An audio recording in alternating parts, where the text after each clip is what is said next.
Partnership is imploding in spectacular fashion tonight as a bitter war of words develops between Donald Trump and Elon Musk.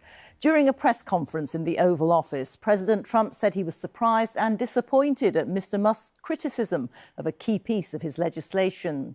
Elon Musk responded on the social media platform X, which he owns, with a series of increasingly disparaging remarks about his former boss, calling him ungrateful, saying that his tariffs will cause a recession, and alleging that he is named in the files of the late convicted sex offender Jeffrey Epstein. Watching it all is Sarah Smith. Give it to Elon as a presentation from our country. Thank you. Thank you, Elon. Thank you. A golden key to the White House was Elon Musk's leaving present. Now, less than a week later, Donald Trump might want to think about changing the locks. Elon and I had a great relationship. I don't know if it went well anymore. I was surprised because... Today, the German Chancellor Friedrich Merz was the Oval Office guest star, but Elon Musk and his criticism of Mr. Trump's spending bill dominated the conversation, to the president's obvious irritation. But I'm very disappointed because Elon knew the inner workings of this bill better than almost anybody sitting here, better than you people. He knew everything about it. He had no problem with it. All of a sudden, he had a problem. Just minutes later, Elon Musk replied on X, saying, "False. This bill was never shown to me even once and was passed in the dead of night, so fast almost no one in Congress could even read it." Where is he? Come on up here, Elon. Mr. Musk obviously adored being in the spotlight as he campaigned alongside Donald Trump. Today, he's claiming that without him and the more than $250 million he donated, the president would have lost the election. They were once seen together everywhere. Now their row is being conducted in plain sight, on social media.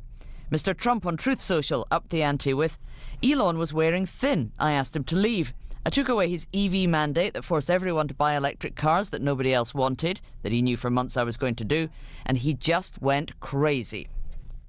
Musk called that an obvious lie and then really escalated the abuse, suggesting Donald Trump has withheld files related to Jeffrey Epstein, who was arrested on charges of sex trafficking and died by suicide in jail, because he's named in them. Mr. Musk tweeted, "Time to drop the really big bomb. Donald Trump is in the Epstein files. That's the real reason they've not been made public. Have a nice day, DJT." Mr. Musk and his chainsaw were brought into government to aggressively cut government spending.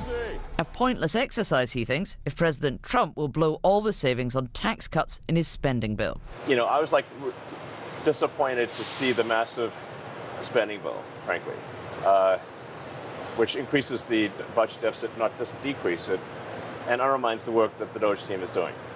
Which is that one? Donald Trump is now suggesting the easiest way to save money would be to terminate Elon Musk's billions of dollars in government contracts and subsidies. It was probably inevitable this bromance would turn sour, but no one expected it to go this bad, this fast. We'll be speaking to Sarah in a moment, but first, our business editor, Simon Jack, is here. Simon, Elon Musk, known as the world's richest man, is he still? He still is, but blimey, this has been an expensive foray into politics. I reckon Tesla shares are down 14% today, mainly on that comment about losing subsidies and contracts. That's the real killer here. It's not about the personalities, it's about the money. So I reckon Tesla shares have lost $140 billion worth today. He owns about a seventh of that, so you're about $20 billion down just on the day. That would be enough to put him in the top 10 of richest people in the UK on his losses just today. I reckon since the high point, the bromance, the height of the bromance, Tesla shares are down some 40%. So that's probably cost him about 70 billion.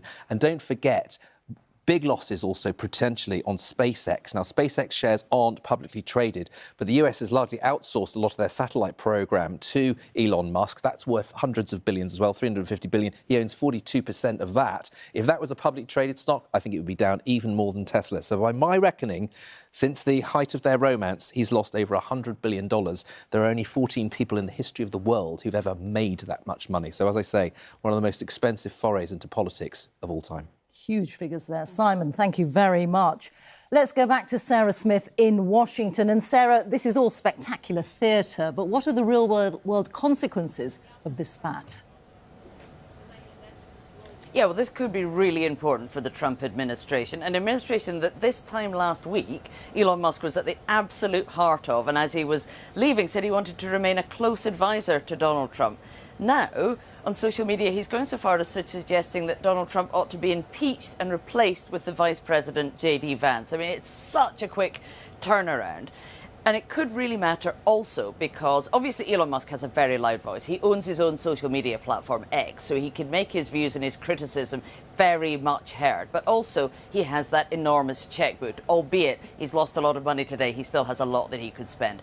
He had promised $100 million to be spent on political groups that are controlled by Donald Trump. Will that money now turn up? That seems quite unlikely. He might be more likely to target that at representatives and senators who, say, for instance, vote for this great big spending bill. He could then use his cash to target them, to try and get them replaced by other candidates. That's something that representatives do genuinely worry about, and Elon Musk has a big enough checkbook to make that a real threat. So he can use his money to continue to try to influence policy. And then today on social media, among all the other things he's been saying, he's even suggested that he might start his own political party, which he could afford to finance. So far, he's had almost 2 million responses to that, with over 80% of them encouraging him to set up his own party. Sarah, thank you very much. Sarah Smith there.